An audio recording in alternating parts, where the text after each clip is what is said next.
오늘 함께 나눌 하나님의 말씀은 구약성경 출애굽기 12장 1절부터 14절까지 말씀입니다. 출애굽기 12장 1절부터 14절입니다. 한 절씩 교독하시고 마지막 절을 함께 합독하도록 하시겠습니다. 여호와께서 애굽 땅에서 모세와 아론에게 일러 말씀하시되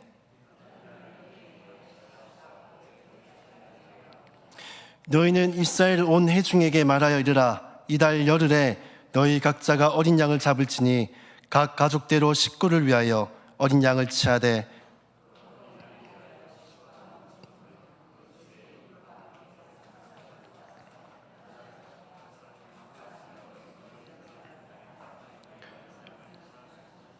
너희 어린 양은 흠없고 일련된 수컷으로 하되 양이나 염소 중에서 치하고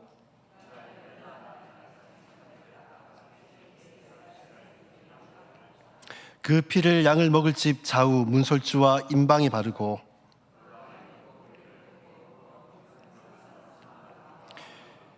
날 것으로나 물에 삶아서 먹지 말고 머리와 다리와 내장을 다 불에 구워 먹고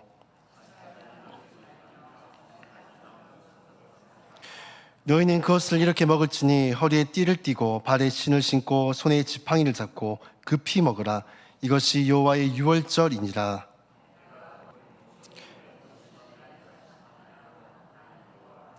내가 애굽 땅에서 칠 때에 그 피가 너희가 사는 집에 있어서 너희를 위하여 표적이 될지라. 내가 피를 볼 때에 너희를 넘어가리니 재앙이 너희에게 내려 멸하지 아니하리라. 너희는 이날을 기념하여 여호와의 절기를 삼아 영원한 규례 대대로 지킬지니라. 아멘. 사람은 누구나 인생에서 잊지 못하는 이 결정적인 순간들이 있죠. 예를 들어서 첫 직장이라든지 결혼식이라든지 자녀의 출생이라든지 우리의 삶의 방향을 바꿔놓는 중요한 이러한 사건들은 우리 기억 속에서 잊혀지지 않고 소중한 추억들로 남아 있습니다. 오늘 본문은 이스라엘 백성들의 역사 속에서 가장 중요한 밤인 이 유월절에 대해서 말씀하고 있습니다. 이 유월절은 이스라엘 백성들에게서 매우 중요하고 특별한 날입니다. 왜냐하면 유월절은 이스라엘 백성들이 단순히 애굽에서 벗어난 날이 아니라 하나님께서 죄와 죽음으로부터 자기 백성들을 건져내신 이 구속의 밤이기 때문입니다. 그렇게 하나님은 이 날을 단순히 한 번 있었던 사건으로 끝내지 않으시고 오히려 대대로 기억하고 또 삶으로 살아내야 될 은혜임을 선포하고 있습니다. 오늘 선포되어진 유월절 말씀을 통해서 하나님께서 우리에게 베풀어 주신 구원의 의미와 또 은혜를 다시 한번 더 묵상하고 되새기는 그런 시간이 될 수 있기를 주님의 이름으로 축복합니다. 첫 번째로 이 구원은요, 무엇인가 하면 바로 변화되는 것입니다. 우리 1절부터 2절 말씀 함께 읽도록 하시겠습니다. 함께 읽습니다. 여호와께서 애굽 땅에서 모세와 아론에게 일러 말씀하시되 이달은 너희에게 달의 시작 곧 해의 첫 달이 되게 하고, 하나님은 이 달을 너희의 달의 시작으로 삼고 해의 첫 달이 되게 하라 라고 말씀하고 있습니다. 여기서 말한 이 달은 히브리 역으로는요 아비볼이라고 말하고 이 바벨론의 달력으로는 니산올이라고 합니다. 성경을 보시다 보면 아비볼, 니산올 되어 있는데 동일한 날짜입니다. 이 봄에 이제 꽃이 피는 한 3, 4월 정도를 아비벌이라고 하는데 이날을 유월절로 삼으라 라고 말씀하고 있는 것입니다. 성경에는 구체적으로 언급된 적은 없지만은 아마 추정하기로 유월절 이전에 이스라엘 백성들이 쓰던 달력은 애굽의 태양력을 썼던 것으로 추정이 됩니다. 당시 애굽의 달력은 1년을 12개월, 한 달을 30일로 나누는 그런 달력을 사용했습니다. 오늘날 우리가 쓴 달력하고 좀 유사하죠. 그 달력에는 또 계절의 변화, 농업의 주기, 또 나일강의 범람 등 이런 주기들이 이 달력에 기록되어져 있습니다. 뿐만 아니라 5일에서 한 6일 정도 아주 특별한 날을 지정하여서 이 달력에 기록하고 있는데, 이 날은 어떠한 날인가 하면 신들의 탄생을 축하하는 그 축제의 날입니다. 즉 애굽의 이 종교 또 우상 숭배와 연관되어져 있는 날이죠. 이스라엘 백성들은 애굽에서 약 430년간을 살아오면서 애굽의 문화에 많이 동화되어졌을 것으로 보입니다. 이스라엘 백성이 애굽의 노예로 살아가는 이상 그들의 사고, 가치관, 정체성, 이 애굽의 구속으로부터 결탄코 자유로울 수가 없는 것이죠. 유월절은 애굽에 구속되어 있던 자신의 운명도 바꿀 그런 힘조차도 없던 그런 이스라엘 백성들을 이 하나님께서 어린 양의 피로 구속하셔서 애굽으로부터 자유함과 이 하나님의 백성으로서의 신분에 변화를 주신 사건입니다. 이 하나님은 유월절을 통해서 가장 먼저 이스라엘 백성들에게 요구하고 계시는 것이 무엇인가 하면 바로 탈애굽입니다. 유월절을 한 해 시작하는 첫 달로 하라고 말씀하신 것은 그저 애굽에서 몸만 빠져나오는 것이 아니라 그들의 사고, 가치관, 정체성 그 모든 것에 있어서 탈애굽화를 요구하고 계시는 것입니다. 즉 노예에서 하나님의 자녀로 신분에 변화된 것처럼 그 변화된 신분에 맞는 그 삶을 살아갈 것을 요구하고 계시다는 겁니다. 한 예를 들어서 우리의 거지들 있죠. 이 거지들은 그들의 삶의 패턴이 어떻습니까? 주로 남들이 남긴 음식을 먹거나 혹은 버려진 음식들을 먹습니다. 또 이 낡아버린 또 씻지도 않은 그런 오래 캐캐 묵은 옷들을 입고 냄새를 풍기며 다닙니다. 만약에 이러한 거지가 우연하게 길거리에서 로또를 주었습니다. 봤더니만 1등인 거예요. 그러면 여전히 이 거지는 예전처럼 로또에 1등에 당첨됐는데 여전히 남들이 버린 음식들을 먹고 이 냄새난 옷을 여전히 입은 채 살아갈까요? 그렇지 않겠죠. 신분이 변화된과 동시에 그의 삶도 변화되게 되는 것입니다. 이처럼 구원받은 하나님의 백성들은 이 신분의 변화됨과 동시에 그들의 삶도 변화되어야 됨을 우리에게 말씀하고 있는 것입니다. 제가 예전에 성지 순례를 통해서 에베소를 한번 방문한 적이 있습니다.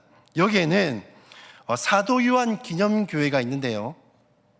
여기는 실제로 사도 요한이 목회를 했던 곳입니다. 근데 사도 요한 기념교회 보면은 조금 특별한 곳이 있어요.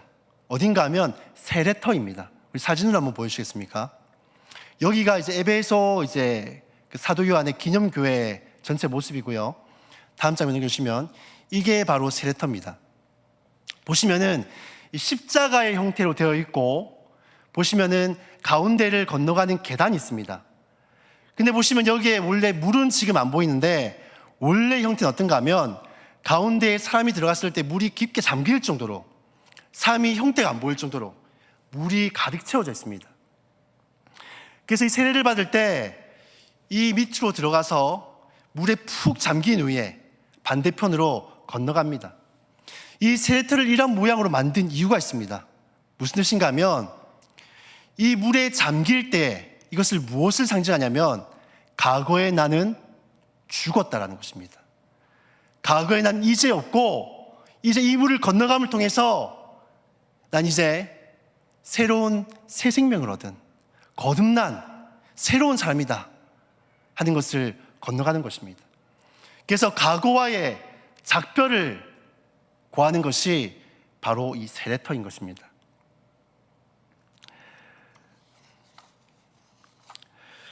제가 아는 분들 중에는 실제로 생일 잔치를 이 태어난 날 하는 것이 아니라 이 세례 받은 날 이 생일 잔치를 하시는 분들이 꽤나 있더라고요.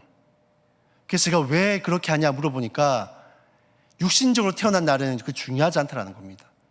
자신이 하나님 앞에서 거듭나고 새롭게 태어난 날이 더 중요하기 때문에 나는 이날 세례받은 날을 나의 생일 잔치를 한다라고 하는 것을 보았습니다.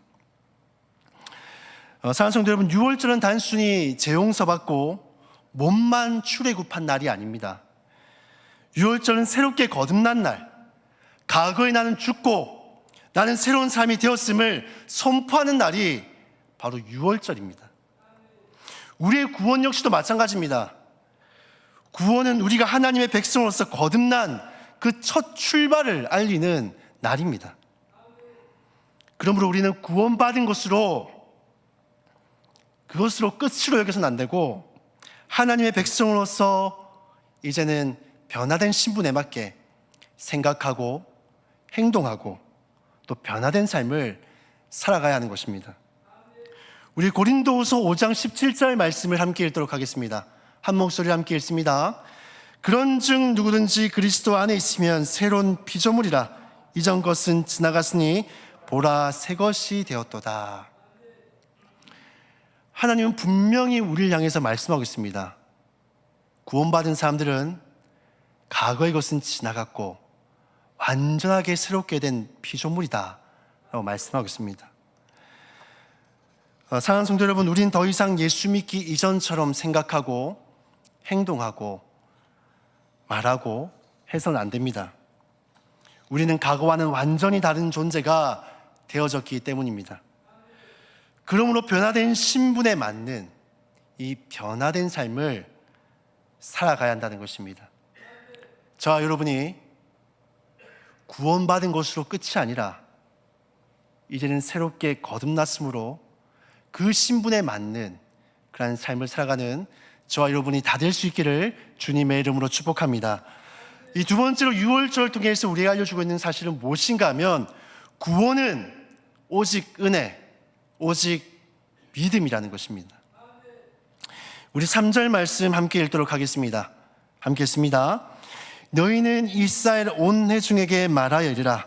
이달 열흘에 너희 각자가 어린 양을 잡을지니 각 가족대로 그 식구를 위하여 어린 양을 치하되. 이 하나님은 유월절에 대해서 말씀하시면서 흠없는 일련된 이 어린 양을 잡으라 라고 말씀합니다. 그런데 자세히 보시면은 각자가 어린 양을 잡되 각 가족대로 그 식구를 위하여 잡으라 라고 말씀하고 있습니다. 먼저 이 희생제물이 필요한 이유가 무엇일까요? 그것은 죄의 삭은 사망이기 때문입니다. 이스라엘 백성들의 죄를 구속할 그 희생제물이 필요하기 때문이죠. 즉, 이 말은 선택받은 하나님의 백성, 선민이라고 할지라도 그들이 어떤 존재임을 말씀하고 있습니까? 아무리 선민이라도 그들의 본질은 죄인이라는 것입니다. 뿐만 아니라 어린 양을 잡되 얼만큼 잡으라 말씀합니까? 각 가족대로 그 식구를 위하여 잡으라 말씀합니다. 이는 가족 구성원만큼 희생할 이 제물이 필요하다는 것이죠. 이는 남녀노소, 아이, 어른 할 것 없이 모든 사람이 하나님 앞에서 죄인이라는 사실을 명백히 우리에게 알려주고 있는 것입니다. 이스라엘 백성들이 구원을 받은 것은 그들이 하나님의 택한 선민이기 때문이 아닙니다. 오히려 그들 역시도 희생제물 없이는 제사함을 받을 수 없는 죄인에 불과하다는 것입니다. 그렇게 그들이 구원받은 것은 그들이 거룩해서도 아니요, 깨끗해서도 아니요, 구별돼서도 아닙니다. 그들이 구원받은 것은 전적인 하나님의 선택입니다. 그렇기에 구원은 은혜라는 것입니다. 구원받을 자격 조건도 없던 이스라엘 백성들을 하나님이 택하시고 구원하셨기 때문입니다. 뿐만 아니라 구원은 오직 믿음으로 말미암습니다. 우리 6절에서 7절 말씀 함께 읽겠습니다. 이달 열 나흘까지 간직하였다가 해질 때에 이스라엘 회중이 그 양을 잡고 그 피를 양을 먹을 집 좌우 문설주와 임방에 바르고, 우리 13절도 이어서 함께 읽습니다. 내가 애굽 땅을 칠 때에 그 피가 너희가 사는 집에 있어서 내가 피를 볼 때에 너희를 넘어가리니 장이 너희에게 내려 멸하지 아니하리라. 어린 양을 잡아 피를 좌우 문설주와 임방에 바르라 라고 말씀합니다. 그리하면 하나님이 그 피를 보고 재앙을 내리지 않고 넘어가겠다라고 약속하고 있습니다. 이스라엘 백성들이 하나님의 말씀 앞에 어떻게 행동했습니까? 순종하여서 이 어린 양의 피를 문설주와 임방에 바르게 됩니다. 이것이 바로 이스라엘 백성들이 가졌던 그 믿음입니다. 피를 바르는 것, 뭔가 우리 상식적으로 생각할 때는 뭔가 혐오스럽고 이것을 바르는 것만으로 어떤 효력이 발생할까라고 의문이 들 수 있죠. 뭔가 과학적이지도 않고 논리적이지도 않고 이성적이지도 않잖아요. 그리고 가족의 수대로 양을 잡는 것은 어찌 보면 이것이 아깝게 느껴질 수도 있습니다. 그리고 설마 상식적으로 이렇게 한다고 내 죄가 용서받을까? 이런다고 재앙이 정말로 그냥 넘어갈까? 뭔가 이것보다는 나의 상식에는 좀 더 견고한 집에 숨는 것, 동굴같이 안전한 것이 들어가는 것, 이것이 뭔가 더 나의 삶에 안전할 것 같은데, 재앙 가운데서 나의 삶을, 가족들을 보존하는 길일 것 같은데 라고 생각할 수도 있습니다. 그럼에도 불구하고 이들이 가족의 수대로 어린 양을 잡은 이유가 무엇입니까?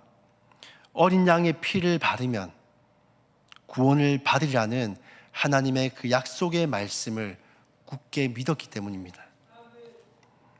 이스라엘 백성들은 그들의 구별됨과 거룩함으로 구원받은 것이 아니라 하나님의 약속을 믿음으로 말미암아 구원을 받은 것입니다.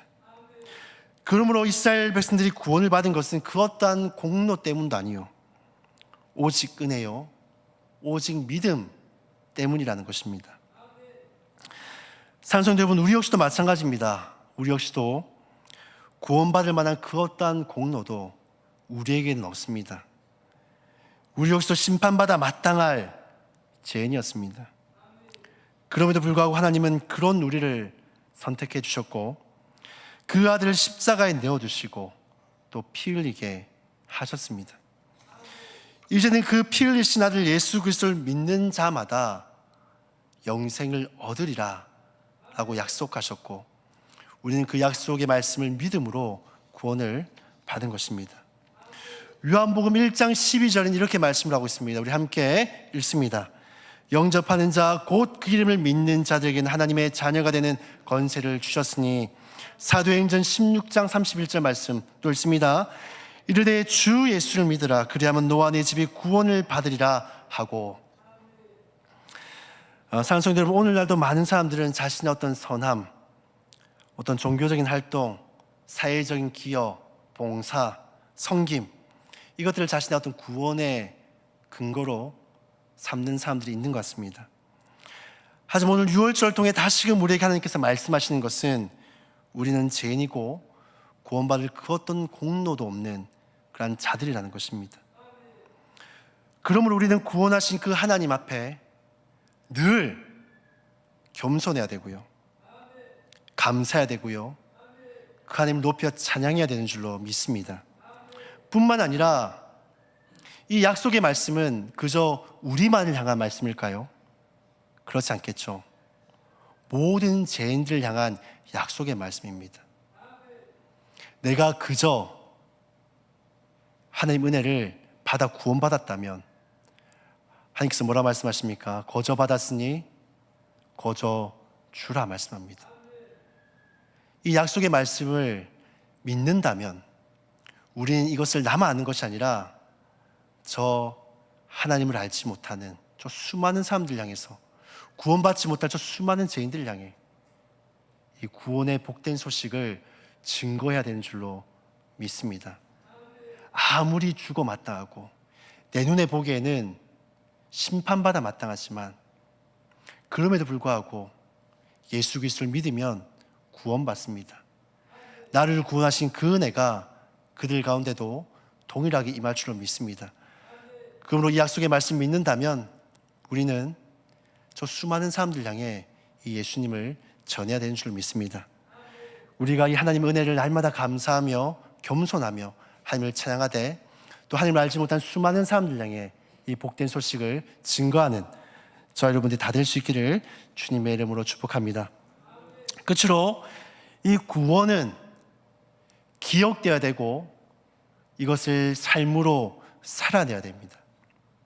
우리 14절 말씀 함께 읽도록 하겠습니다.